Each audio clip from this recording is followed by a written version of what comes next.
नमस्कार, मैं विक्रम सिंह। चलो बच्चों, आप सब आज की क्लास के लिए फिर वही कहूंगा कि कॉपी और पेन लेकर के बैठ जाएं और कैसे चल रहा है आपकी पढ़ाई वो बताएं जरूर मुझे कमेंट बॉक्स में। और जो भी आप पढ़ रहे हो, जो भी आप समझ रहे हो, जो भी सीख रहे हो, उसे आपको याद भी रखना है, रिवीजन भी करना है।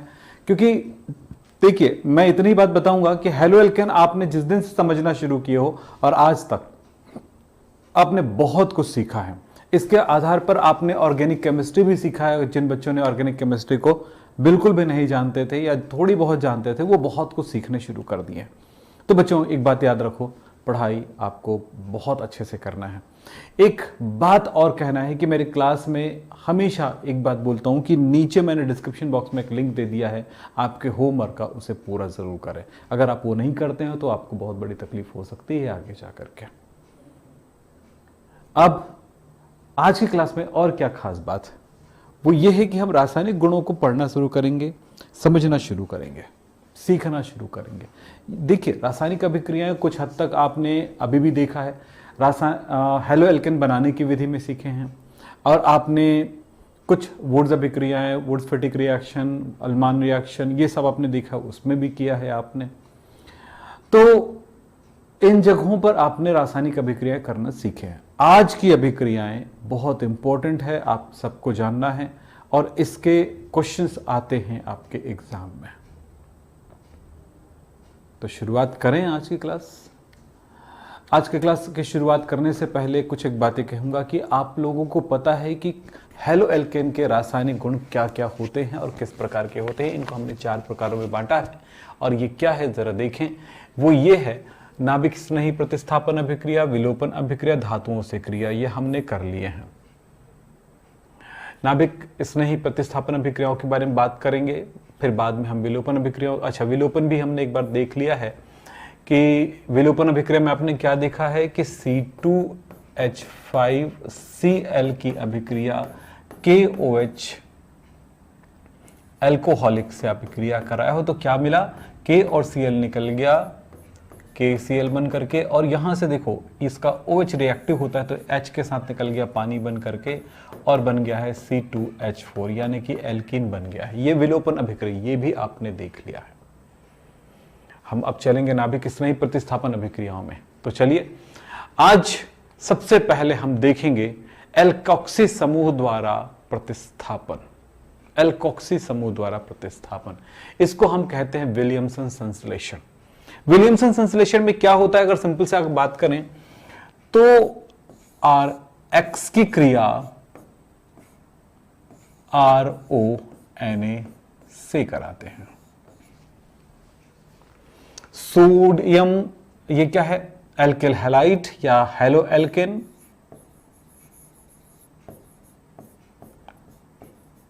हेलो एल्केन की क्रिया सोडियम एल्कोक्साइड से कराते हैं।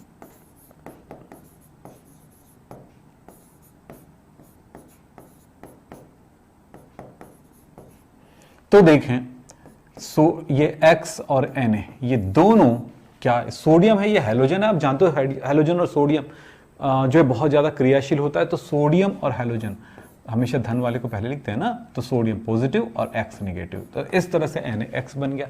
जो बच गया उसको देखिए, Na की जगह खाली हो गया है। अगर मैं इसको R' लिखूं तो और एकदम क्लियर समझ में आएगा कि ये R' इस जगह पे जाके जुड़ जाएगा। तो ये RO और R' उसमें लग गया। ये है बेटा ईथर। ईथर बनाने की विधि में भी इस चीज को पढ़ोगे, यानी जिस टाइम ईथर पढ़ोगे उस टाइम भी पढ़ोगे, लेकिन आप यहां पर एल्किल हैलाइड या हेलो एल्केन पढ़ रहे हो उस टाइम इसके रासायनिक गुणों में पढ़ो। देखो, एक रिएक्शन किसी पदार्थ के लिए रासायनिक गुण हो सकता है और किसी जगह पर वो उनके निर्माण की विधि हो सकती है। तो विलियमसन संश्लेषण बहुत इंपॉर्टेंट है। कुछ उदाहरण देखेंगे, चलिए।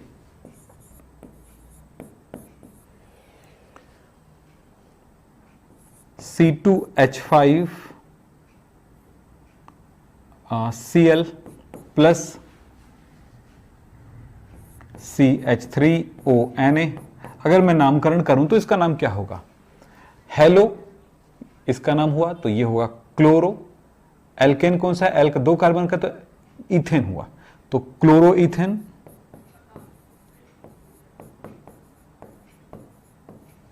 और इस तरफ क्या है आपके पास, इसमें sodium elk oxide, sodium elk में है मेथ एक कार्बन, तो सोडियम मिथॉक्साइड।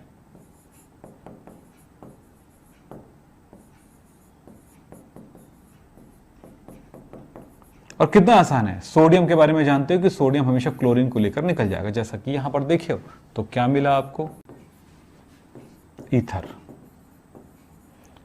आईयूपीसी में देखें तो मिथॉक्सी, छोटे कार्बन के साथ लिखा जाता है ऑक्सीजन, मिथॉक्सी ईथेन। नामकरण तो समझा नहीं रहा हूं, पर नाम बता दे रहा हूं, ठीक है। नामकरण जब समझाता हूं तो उस समय नामकरण पे ध्यान दिया करें, अभी रिएक्शन पे ध्यान दें, आप इस जगह पे ध्यान दें बस। दूसरा एग्जाम्पल देता हूं, चलिए इसको आप बना के दिखा सकते हैं क्या मुझे,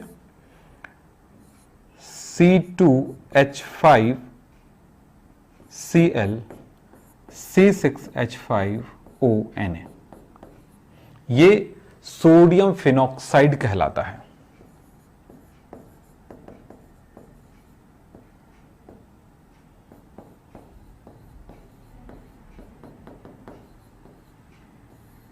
चलो क्या बनेगा, फिर वही बात, चलो बताओ भाई क्या बनेगा।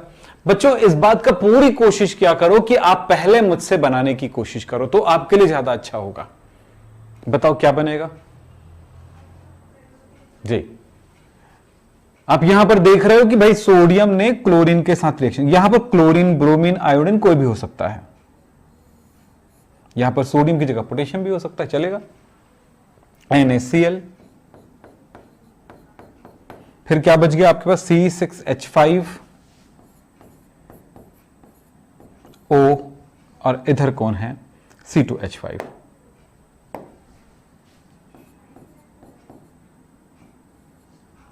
इस तरह से इथाइल फेनाइल ईथर,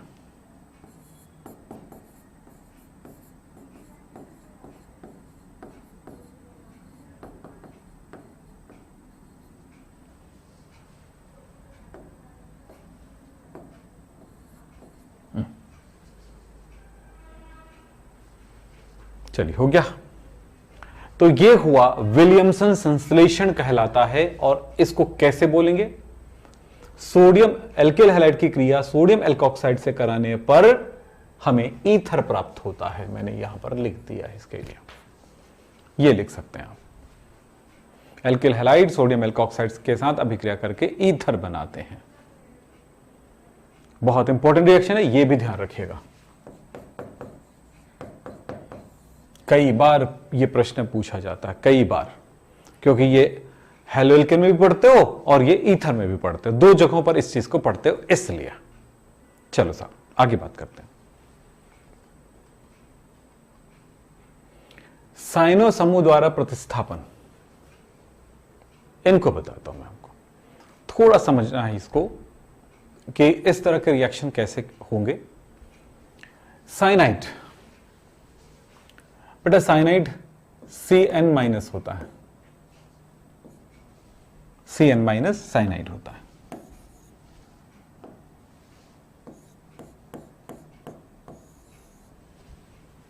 अब इसके हमारे पास कई तरह के कंपाउंड हो सकते हैं, NaCl, NaCN, KCN, potassium cyanide, calcium cyanide,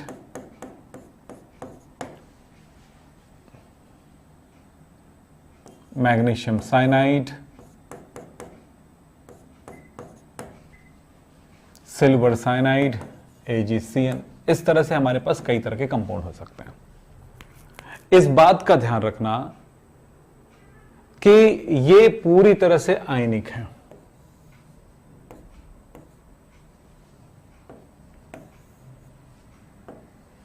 ये आयनिक गुण रखते हैं।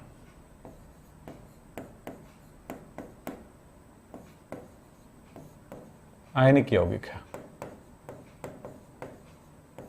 ये आयनिक होने से क्या होता है कि NaCN जो है वो टूट करके, जैसे अगर जल में घोलते हैं तो ये टूट जाता है Na+ और Cn-। Rx की क्रिया KCN के साथ, इसी तरह से Rx की क्रिया AgCN के साथ हुआ तो क्या बनेगा, बस इतना ध्यान रखना है, अपने आप इसका जवाब मिल जाएगा। फिर अब जितना मर्जी उतना पढ़ते रहो यार, जितना मर्जी काम करना उतना करो यार, ठीक है। तो चलो अपने हिसाब से चलो बताने की कोशिश करना कि क्या है, बताओ जल्दी से, अपने से बताओ बच्चों जल्दी से।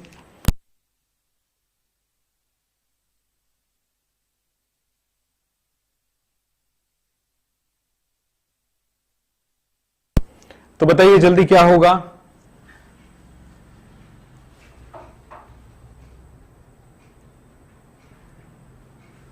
तो यहां पर आप बताएंगे हम आपको कि Rx की क्रिया N के साथ हो रहा है। तो देखो बिल्कुल सिंपल है, ये आप तो जानते हो कि सोडियम धनात्मक है तो ये X को ले लेगा तो NaX बनाएगा, प्लस क्या बच गया, R बचा, इधर Cn बचा है भैया, RCN बन जाएगा। ये लीजिए यहां पर K जो है X के साथ मिलकर के KX बनाएगा, सीधा सा मतलब है, और यहां पे क्या बन जाएगा, RCN बन जाएगा, क्योंकि जो बचा है वापस में जुड़ गया।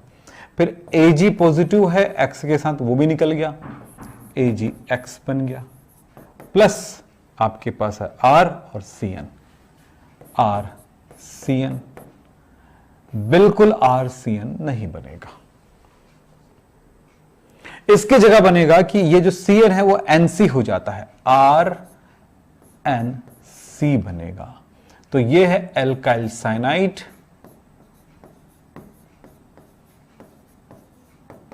जबकि ये भी एल्काइल साइनाइड, जबकि ये एल्काइल आइसोसाइनाइड है।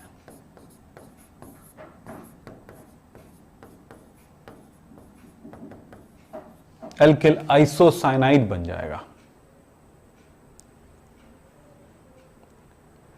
अब मैं यहां पर लिखता हूं, उसको बना के दिखेगा ना, बिल्कुल सिंपल है। C2H5Cl प्लस NaCN, दूसरा C2H5Cl प्लस KCN, और C2H5Cl प्लस AgCN। चलो बताओ क्या बनेगा, चलो बहुत आसान है, बहुत आसान है, चलो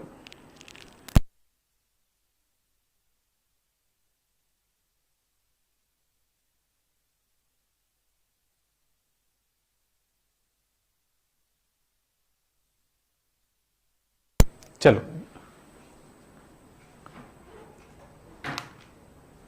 बन गया, बहुत आसान। बस इतना ध्यान रखना कि सिल्वर का अगर साइनाइड हुआ तब की स्थिति अलग हो जाएगी। तो सोडियम जो है क्लोरीन के साथ अलग होगा, तो NaCl प्लस C2H5Cn। बहुत सारे बच्चों ने बनाए भाई, ये देखा मैंने अभी। तो कुछ नहीं है, जब साइनाइड लोगे, सोडियम पोटेशियम मैग्नीशियम कैल्शियम का साइनाइड लोगे तो सीधा सीधा मतलब है वो साइनाइड ही बनेगा। लेकिन जब आप सिल्वर का साइनाइड लोगे तब बात अलग हो जाएगा। मैंने यहां पर बताया, इस बात को बस याद रखना, नोट। ये इस जगह पर ये अपवाद जैसा लगेगा आपको, लेकिन वो बात कहने की जरूरत नहीं है, बात ध्यान रखने की है। तो देखें इसमें क्या मिला, KCl प्लस C2H5Cn। फिर इस तरफ कहेंगे AgCl के साथ AgCl प्लस C2H5, ये क्या है, Cn बचा है ना, Cn बचा है, तो Cn जो क्या करेगा यहां पर NC बनाएगा, तो C2H5NC आइसोसाइनाइड। तो ये साइनाइड साइनाइड बनता है, जबकि सिल्वर साइनाइड होने की स्थिति में आइसोसाइनाइड बनाता है। इस बात को याद रखना, ऐसे कुछ जगहों पर रिएक्शन में कुछ बातें याद रखना पड़ता है। इसका रीजन यह है कि यह सहसंयोजी होता है।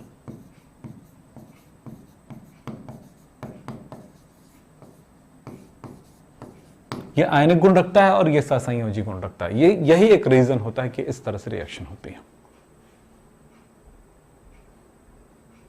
ध्यान रखना होगा आपको।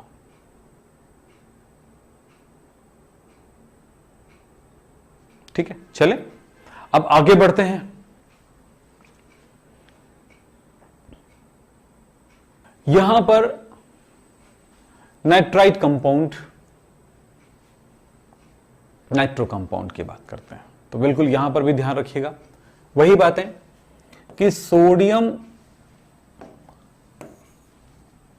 देखें अगर मैं इस जगह पे चलूं तो आप इस बात का ध्यान रखेंगे, इसके स्ट्रक्चर की बात करते हैं तो RCN और RNC, RCN का संरचना क्या होगा, RC ट्रिपल बॉन्ड N उपसर्ग इलेक्ट्रॉन युग्म, इसमें होगा RNC डबल बॉन्ड, ये उपसर्ग संयोजी बंध इस तरह का होगा। ठीक है, तो ये थोड़ी संरचनाओं पे ध्यान देना, जितना समझना चाहोगे उतनी समझने के लिए होता है बेटा, उतना सीखने का होता है। अब मैं यहां पर नाइट्राइट कंपाउंड की बात करता हूं, तो देखिए भाई यहां पर ध्यान रखना,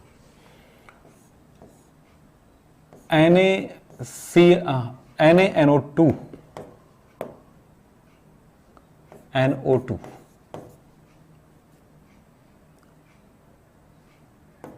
KNO2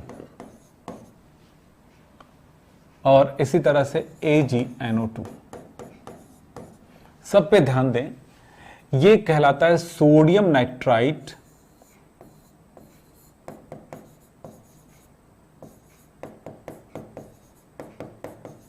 ये पोटेशियम नाइट्राइट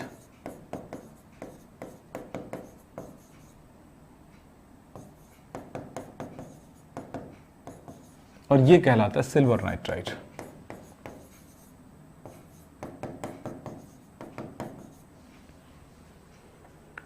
अगर हम संरचना सूत्रों की तरफ चलें तो संरचना सूत्र क्या होगा इसका, Na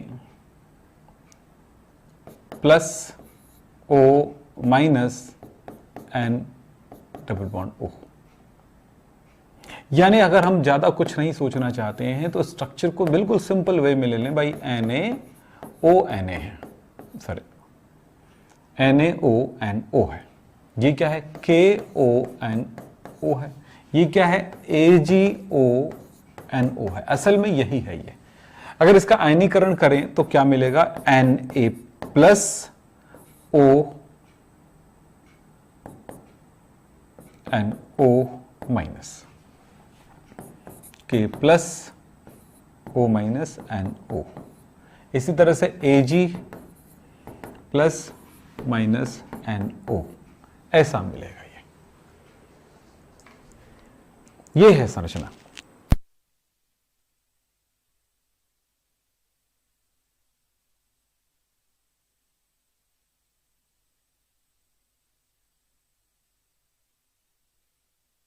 तो ये संरचना है, लेकिन रिएक्शन की बात करते हैं अब, जिसको आपको याद रखना, ये याद रखें नहीं रखें आपकी मर्जी, कोई फर्क नहीं पड़ता इससे, लेकिन याद रखना होगा इस बात का कि अगर मैंने रिएक्शन कराया है RX की क्रिया NaNO2 से, RX की क्रिया कराया है KNO2 से, और RX की क्रिया कराया है मैंने AgNO2 से।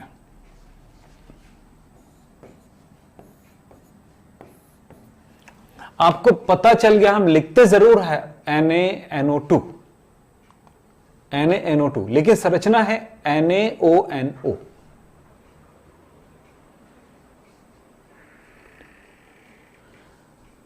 देखें आप, इसकी भी इसकी भी, पर रिएक्शन के समय इस बात का ध्यान रखना होगा कि हमें करना क्या है। देखो बेटा, यहां पर भले हम आपको बहुत सारी बातें सिखाते हैं, समझाते हैं, ये करते हैं, पर कई बार ऐसा होता है कि वो बहुत आसान सी चीजें होती हैं, ज्यादा दिमाग पे लोड नहीं डालना है तो सिंपल वो निकल जाता है, रिएक्शन आगे क्लियर हो जाती है।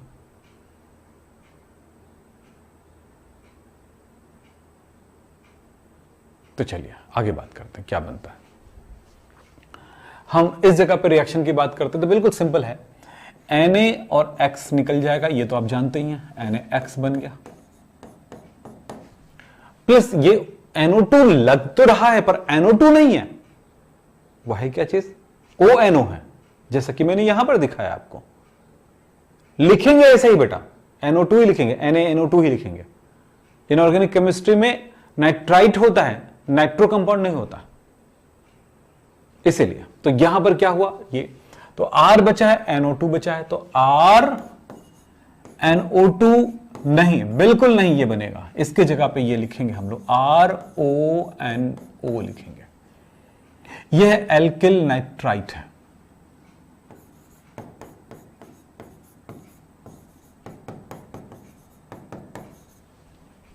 यहां पर भी ऐसा ही KX plus RONO alkyl nitrite बनता है।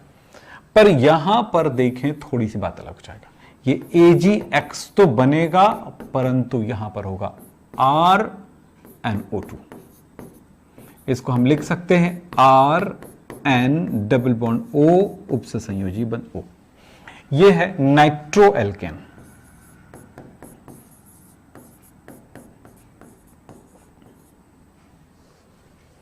सिल्वर नाइट्राइट के साथ रिएक्शन कराने पर नाइट्रो एल्केन बनेगा, जबकि सोडियम नाइट्राइट या सोडियम नाइट्राइट या पोटेशियम नाइट्राइट के साथ कराने पर नाइट्रो एल्केन बनेगा, एल्किल नाइट्राइट बनेगा।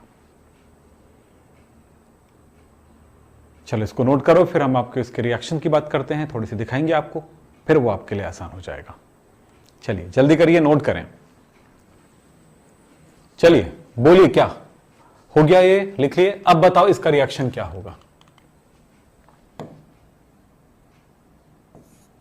C2H5Cl की अभिक्रिया KNO2 से कराऊंगा, क्या मिलेगा जल्दी बताएं। C2H5Cl की क्रिया NaNO2 से कराता हूं, क्या मिलेगा। और C2H5Cl की क्रिया AgNO2 से कराता हूं, क्या मिलेगा। ये छोटी सी बात है, एग्जाम में अक्सर ये गलतियां हम कर जाते हैं अगर हम इन बातों को ध्यान में नहीं रखते हैं। जो आपने लिखा उसी को लिख करके आप करिए, जल्दी से करिए, बहुत आसान है। तो क्या बोला मैंने, यहां पे ध्यान देना कि KCl निकल गया, प्लस आप इस स्थिति में जानते हो कि ये ONO है, सब में ONO है। तो सिल्वर की स्थिति में क्या होता है, थोड़ी सी पलट जाती है व्यवस्था, थोड़ा चेंज हो जाता है व्यवस्था। तो क्या हुआ, इसमें तो बनेगा ये C2H5ONO ही लिखना है। ये क्या हुआ, सॉरी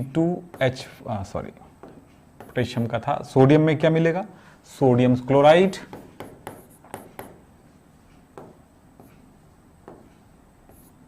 प्लस C2H5ONO, यहां पर AgCl प्लस C2H5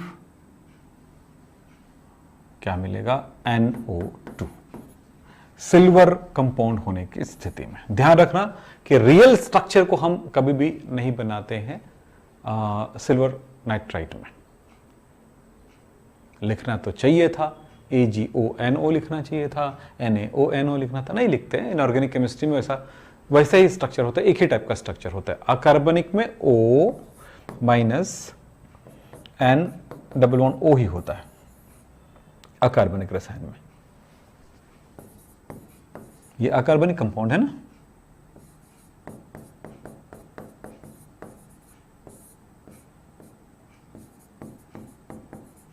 जबकि कार्बनिक रसायन में क्या होगा,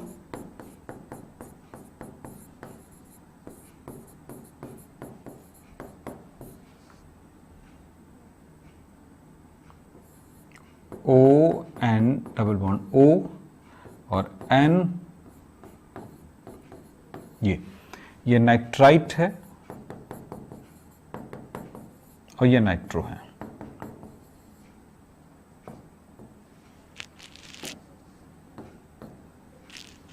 ये ओनली नाइट्राइट होता है।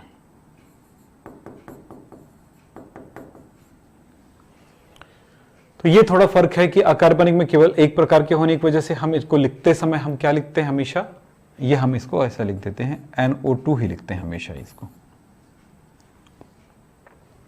लेकिन इसमें चूंकि दो अलग अलग टाइप का होता है, यानी कि दोनों को अलग अलग ही लिखना पड़ता है। ठीक है, चलो आगे बात करते हैं भाई, ये एमीन समूह द्वारा प्रतिस्थापन, एमीन का बनना यानी हाफमैन विधि। हाफमैन विधि, हाफमैन विधि क्या होते हैं? ये भी बहुत इंपॉर्टेंट रिएक्शन है, याद रखना। आज जो भी पढ़ रहे हैं बहुत इंपॉर्टेंट रिएक्शंस की तरफ जा रहे हैं, जो एग्जाम में आते ही आते हैं। बच्चों एक बात याद रखना कि एल्किल हैलाइड को अमोनिया के साथ मिक्स करके किसी बंद नली पर 100 डिग्री सेल्सियस तापमान पर प्रवाहित करने पर प्राथमिक, द्वितीयक, तृतीयक और चतुर्थक एमीन का निर्माण होता है। एक्चुअली प्राथमिक, द्वितीयक, तृतीयक एमीन होते हैं, लेकिन चतुर्थक एमाइन लवण का निर्माण होता है। यह हम यहां पर देखेंगे।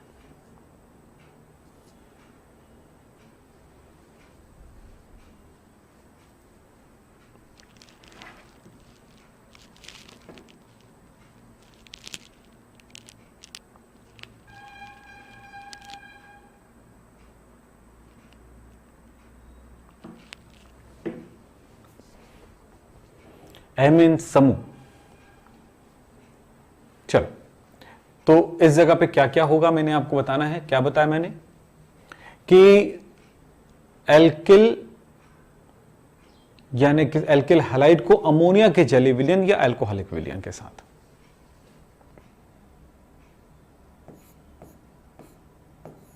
मैं हेलो एल्केन लिख देता हूं, चलेगा? लिख लो यहां पर हेलो एल्केन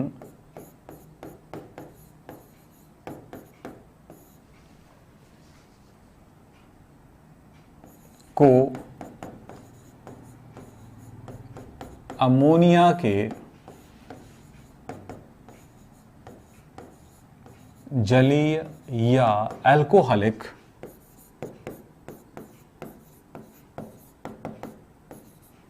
विलयन के साथ बंद नली में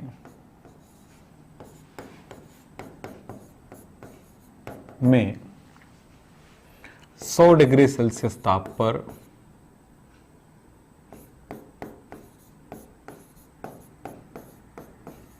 गर्म करने पर प्राथमिक, द्वितीयक, तृतीयक एमीन तथा चतुर्थक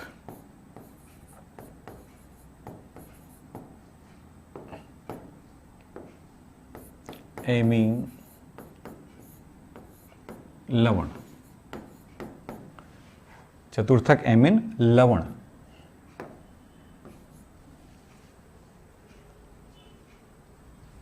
एक्चुअली एमीन लवण ना बोल करके अमोनियम लवण कहा जाता है, चतुर्थक अमोनियम लवण ज्यादा अच्छा शब्द होगा इसके लिए।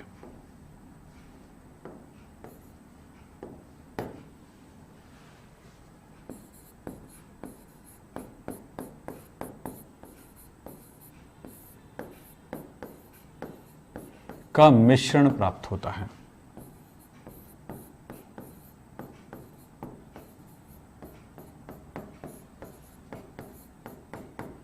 नोट कर सकते हैं इन चीजों। प्राथमिक, द्वितीयक, तृतीयक एमीन क्या होते हैं इसके साथ ही आपको समझ में आ जाएगा। रिएक्शन समझाते जाऊंगा, उसके साथ समझ में आ जाएगा। चलो एक एक करके रिएक्शन देखते हैं और आगे बढ़ते हैं। चलो सबसे पहले मैं एक एग्जांपल ले लेता हूं। C2H5Cl की अभिक्रिया अमोनिया के साथ हो रही है। बंद नली है, बंद नली मतलब नली में, ट्यूब में प्रवाहित किया जाता है, 100 डिग्री सेल्सियस तापमान पर है। होता क्या है, सिंपल है। इसका एक Cl और इसका एक H, ये Cl और इसका एक H निकल गया HCl बन करके। प्लस क्या होगा, H निकल गया बेटा, उस H की जगह ये जो C2H5 बचा है वो जुड़ जाएगा। तो क्या हुआ देखो तो, C2H5NH2। भाई नाइट्रोजन में एक इलेक्ट्रॉन युग्म है, 3 अयुग्मित है। इस जगह पर H जुड़ा था, इस जगह पर H जुड़ा था, इस जगह पर H जुड़ा था। इस H को हटा दिया, अब जुड़ गया C2H5, क्योंकि ये H हट करके किसके साथ चला गया, इसका एक H हट करके Cl के साथ निकल गया। अब बन गया ये। अब फिर जो ये बना है ये क्या चीज है, एक प्राथमिक एमाइन है। जितना H हटाते जाएगा प्राथमिक एमाइन, इसमें लग गया R फिर से, तो द्वितीयक एमाइन, फिर लग गया तृतीयक एमाइन, ऐसे बनते जाएगा। तो चलो अगला है जो C2H5NH2 है। अब अधिकतम में हमने ये लिया है C2H5 Cl के साथ रिएक्शन किया, सेम कंडीशन होगा, तब ये Cl इसके H के साथ निकल जाएगा, तो जो बनते जाएगा ना प्राथमिक एमाइन, फिर से एल्किल हैलाइड से रिएक्शन किया तो ये निकल गया HCl। क्यों? Cl और H। अब क्या हो गया, दूसरा H भी निकल गया, अब एक H बचा है, C2H5 है, एक और C2H5 आ गया, तो यानी यहां पर C2H5 दो बार हो गया। अब ये बच गया NH, यानी कि सेकेंडरी एमाइन। तो आपने देखा यहां पर हुआ क्या है, ये C निकल गया, इस जगह पे ये जुड़ गया, तो इसमें नाइट्रोजन के साथ दो एल्काइल ग्रुप जुड़ा है, यानी कि सेकेंडरी हो गया, सेकेंडरी एमाइन। अब थर्ड क्या है, ये जो बचा हुआ बन गया है, ये अगला स्टेप रिएक्शन करेगा। क्या करेगा देखो, C2H5 ट्वाइस NH, अब है C2H5Cl, H और Cl, HCl निकल गया, बच गया। अब H और Cl निकल गया, अब बेटा आपके पास C2H5 जो है दो था, अब एक और जुड़ गया, तीन हो गया, C2H5 थ्राइस N, अब ये कहलाएगा टर्शरी एमाइन, तृतीयक एमाइन। इस तरह से अब यहां पर इसको देखें तो ये इस तरह का रूप में आ गया है ये। अब ये तृतीयक एमाइन है, अब अगले बार फिर से एक और इसके साथ रिएक्शन करता है एल्किल हैलाइड के साथ, तो तृतीयक एमाइन क्या है, C2H5 थ्राइस N, और N के पास इलेक्ट्रॉन युग्म है, ध्यान रखना, मैं बताता हूं क्या होगा। फिर C2H5Cl के साथ रिएक्शन करता है, सेम कंडीशन है। तो होता क्या है, अगला C2H5Cl इसके पास आएगा, इस तरह से बॉन्ड ब्रेक हुआ, इलेक्ट्रॉन आया, इसका एक इलेक्ट्रॉन निकल करके Cl के पास चला गया, तो Cl माइनस हो गया, और ये इस तरह से नाइट्रोजन प्लस हो गया।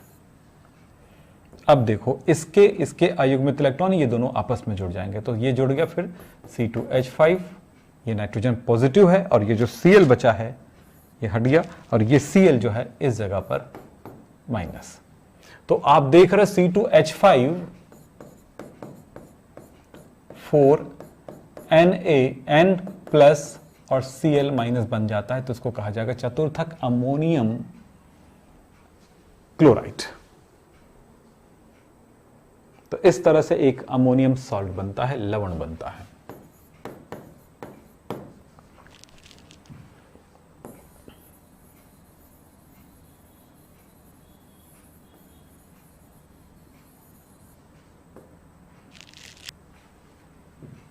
नाम टेट्रा, इसका नाम ना टेट्रा इथाइल अमोनियम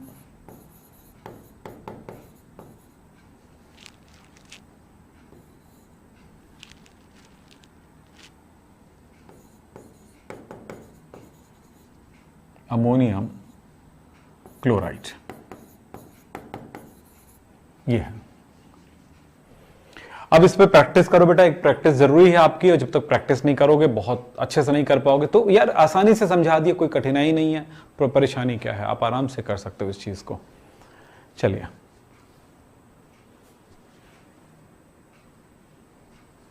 हो गया। तो क्या है, इस तरह से आप इस रिएक्शंस को कर सकते हैं।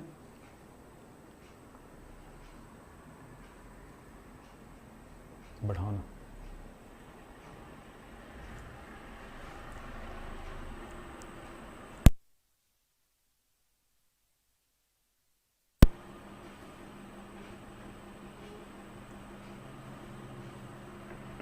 हो गया, सब लिख लिए। चलो बच्चों इस बात का ध्यान दो यार, आप लोग इस बात पे ज्यादा अड़े रहते हो कि मेरा नाम लो सर। मैं कहता हूं कि पढ़ाई पे ध्यान दो भाई, है ना, क्योंकि नाम तो आगे आएगा ही आपका, जब आप आगे अच्छा करोगे तो नाम तो आएगा ही। तो ये विधि कहलाती हाफमैन विधि। आप आगे जाकर के हाफमैन ब्रोमोमाइड रिएक्शन, हाफमैन विधि, हाफमैन बहुत सारे रिएक्शंस पढ़ोगे। एक रिएक्शन और बता देता हूं साथ ही साथ, जो बहुत इंपॉर्टेंट है आपके लिए, बहुत जरूरी है आपके लिए, वो है एस्टर का बनना। चलो देखते हैं कार्बोक्सिलिक अम्ल का द्वारा प्रतिस्थापन। कार्बोक्सिलिक समूह द्वारा प्रतिस्थापन यानी एस्टर का बनना। मैं अगर यहां पर यह कहूं कि एल्किल हैलाइड की क्रिया RCOOAg सिल्वर सॉल्ट से कराता हूं, सिल्वर लवण ज्यादा अच्छा होगा कि हम एल्किल आयोडाइड के साथ रिएक्शन कराएं, तो ये Ag जो है X के साथ निकल जाएगा, AgX बन जाता है। प्लस अब यहां पर क्या बनना है, सीधा सा मतलब है भैया Ag, अगर मैं इसको डैश लिख दूं तो क्या होगा बेटा, RCOO R डैश एस्टर मिल गया। क्रियात्मक समूह जब क्या होता है COO R होता है, COR यानी कि COO दोनों तरफ से कार्बन की श्रृंखलाओं से घिरा हुआ है, तो वो क्या कहलाता है, एस्टर कहलाता है। एग्जांपल C2H5 I ले लेता हूं, CH3 COOAg ले लेता हूं। ये क्या चीज है, इथाइल आयोडाइड या आयोडो ईथेन। ये क्या चीज है, सिल्वर एसिटेट,